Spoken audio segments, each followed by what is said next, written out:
السلام علیکم عزیزان گرامی، ہم اس ویڈیو میں آپ کے لیے لے کر آئے ہیں حضرت قطب المدار رضی اللہ تعالیٰ عنہ کی اجتہادی سرگرمیاں۔ بعض ایسے بھی ہیں جو صرف تھمبنیل دیکھ کر ہی بوکھلا جاتے ہیں، اندر کا مواد نہیں دیکھتے۔ ہم آپ سے گزارش کریں گے کہ آپ ویڈیو کو اختتام تک دیکھیں، پھر کوئی فیصلہ لیں۔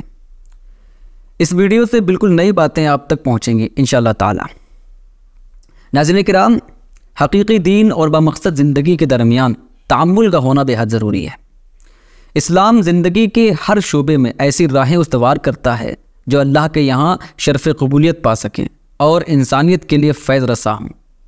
ناظرین کرام، اسی کڑی میں حضرت قطب المدار رضی اللہ تعالیٰ عنہ کی اجتہادی زندگی شامل ہے۔ مجتہد کے لغوی معنی ہے اجتہاد کرنے والا، کوشش کرنے والا، راہ ثواب پیدا کرنے والا، جدید اور عمدہ راستہ نکالنے والا۔ ناظرین کرام، ایمان کو صحت مند بنیادوں پر قائم کرنے کے لیے بہت ساری متوازی راہیں ہیں۔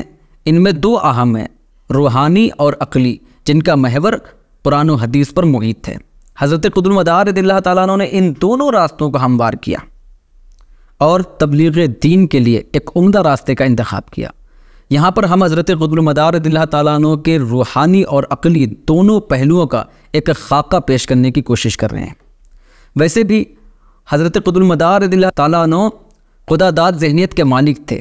اپنے استاد سے بعض اوقات ایسی گفتگو کرتے کہ استاد اش کرنے لگتے۔ ظاہری تعلیم کے بعد آپ رضی اللہ تعالیٰ عنہ مشہد الحسین پر تشریف لے گئے۔ پتھر پر سر حسین کا لہو دیکھا تو کربلا کا تمام منظر آنکھوں کے سامنے گھوم گیا۔ اتنا شدید غم ہوا کہ بھوک پیاس سب رفع ہو گئی۔ یہ منظر نگاہوں سے اوجھل نہیں ہوتا تھا، تو آپ نے کثرت سے روزے رکھنا شروع کر دیے۔ اسلام میں سوگ یا غم 3 دن سے زیادہ منانے کی اجازت نہیں ہے۔ تو معلوم یہ ہوا کہ اگر آپ شدید غم کا شکار ہیں تو آپ کثرت سے روزے رکھنا شروع کر دیں۔ یہ ایک عمدہ راستہ ہے جس کے نتیجے میں حضور صلی اللہ تعالیٰ علیہ وسلم نے عالم مثال میں حضرت قطب المدار رضی اللہ تعالیٰ عنہ کو 9 لقمے شیر و برنج کے کھلائے، جس سے آپ رضی اللہ تعالیٰ عنہ نے باطن کے 9 عالم فتح کیے، اور جب عالم لاہوت کو فتح کیا جہاں رزق نہیں ہے تو صوم وصالی کی آپ رضی اللہ تعالیٰ عنہ کو اجازت مل گئی، اور آپ رضی اللہ تعالیٰ عنہ نے تمام عمر کا روزہ رکھ لیا۔ فرمایا، دنیا ایک دن ہے جس میں روزے دار ہوں۔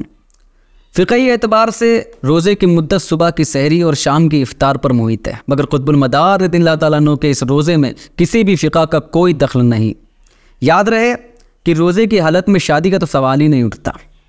دوستو، چلیے ایک نظر ڈالتے ہیں حضرت قطب المدار رضی اللہ تعالیٰ عنہ کے روحانی علوم پر۔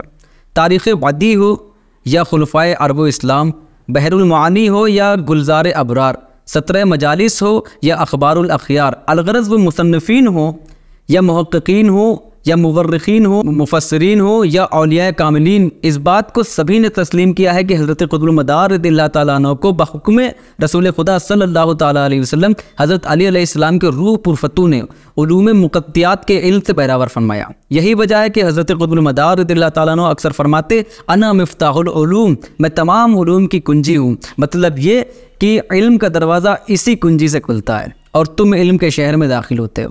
ماسوائے اس کے حضرت قطب المدار رضی اللہ تعالیٰ عنہ صحائف اولین، زبور، توریت، انجیل اور قرآن عظیم کے عالم و حافظ تھے، اور علم نادرات، علم ریمیا، کیمیا، ہیمیا، سیمیا پر عبور حاصل تھا۔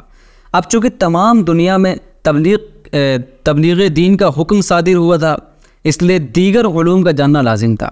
ایسا جید عالم کسی فقہ کا محتاج نہیں۔ انہیں علوم کا صحیح فائدہ اٹھاتے ہوئے سرزمین ہند پر حضرت قطب المدار رضی اللہ تعالیٰ عنہ نے دین اسلام کی تبلیغ کا ایک نیا راستہ نکالا۔ آپ رضی اللہ تعالیٰ عنہ نے گیانی، دھیانی اور روحانی فلسفے کا استعمال کرتے ہوئے شغل نفی اثبات، شغل حیات ابدی، شغل حبس دم، شغل فاس، انفاس وغیرہ کا استعمال کیا۔ غالباً فقہی مسائل میں ان پر کوئی مسئلہ نہیں ہے۔ قطب المدار رضی اللہ تعالیٰ عنہ کے ملنگوں کی ایک بہت بڑی تعداد ہے جن کو گیانی، دھیانی اور روحانی تعلیمات سے نوازا گیا۔ آج بھی وہ اسی پر گامزن ہیں۔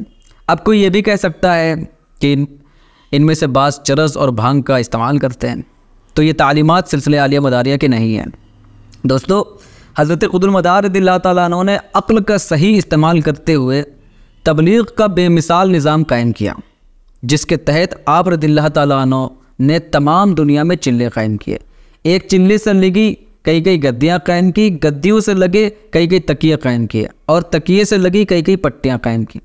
چلہ مرکز ہوتا ہے جہاں سے رشد و ہدایت کے حکم صادر ہوتے، چلوں پر طریق دے کر جنہیں بٹھایا جاتا وہ شاہ کہلاتے ہیں، تکیوں پر بیٹھنے والے تکیے دار کہلاتے، پٹیوں پر بیٹھنے والے پٹی کہے جاتے ہیں۔ اس سے دین قیم کی تبلیغ میں 4 چاند لگ گئے۔ اسی نظام کے تحت آپ کی ذات مبارک سے بے شمار سلاسل کا اجرا ہوا، جن میں چند کے نام اختصار کی بنا پر مناسب سمجھتا ہوں۔ مثلا سلسلہ خادمان جس سے 7 شاخیں نکلیں، سلسلہ دیوانگان جس سے 72 شاخیں نکلیں، سلسلہ عاشقان جس سے 48 شاخیں نکلیں، سلسلہ اجملیان جس سے دیگر سلاسل کے تمام بزرگوں نے استفادہ حاصل کیا، اور سلسلہ حسامیان جس سے 32 شاخیں نکلیں وغیرہ۔ اسی طرح بے شمار خلفاء سے بے شمار سلسلے جاری ہوئے اور دین کی تبلیغ اور رشد و ہدایت کا ڈنکا پوری دنیا میں بجنے لگا۔ دوستو، یہی تبلیغی طریقہ کار جدت پسندی یا جد و جہد قطب المدار رضی اللہ تعالیٰ عنہ کا اجتہاد کہلاتا ہے۔